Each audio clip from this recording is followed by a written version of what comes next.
Happy birthday, Christy. This rant is for you.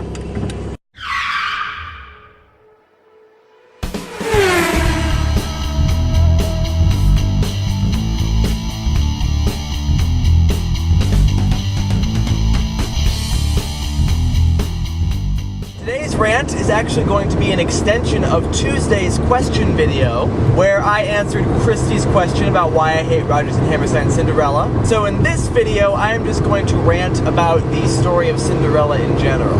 So as I told you on Tuesday, today starts the closing weekend of Cinderella, the production for which I am playing in the pit.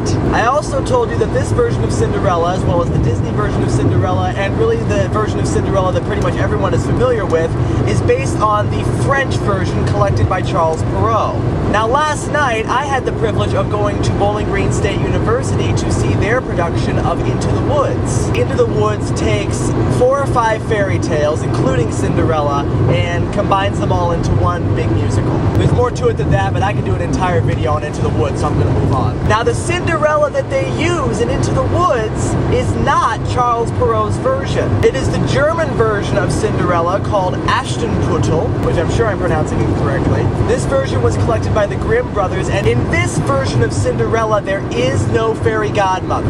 The magical helper in this story comes about because Cinderella, once upon a time, plants a branch at the grave of her mother. She visits this grave very often and always weeps over it, and so the water from her tears cause the branch to grow into a tree. Her mother lives in the spirit of this tree, and she is the one that gives Cinderella her gowns and such. But notice what happens here. Cinderella has to go out and find or make her magical helper. Her magical helper doesn't come to her. Similarly, on the nights of the ball, she has to go out to the tree. The spirit of her mother doesn't come to her. She goes out and seeks help from her mother. So the Cinderella in this story actually gets up and does something. There's another wonderful version of the Cinderella story that comes from Russia, called Vasilisa the Fair, or Vasilisa the Beautiful. Now in this version, Vasilisa, the Russian Cinderella, gets help both from a magical doll, and also because she goes out to fetch fire from the Baba Yaga, and the Baba Yaga actually provides her with a little bit of assistance. And in the Native American version of Cinderella,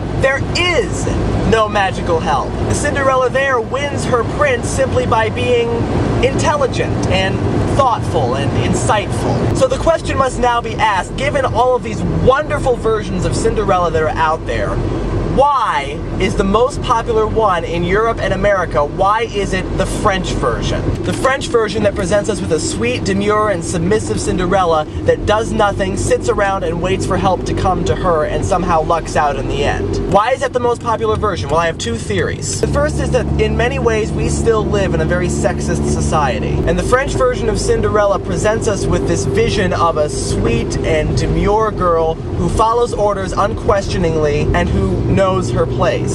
It's the 50s housewife mentality.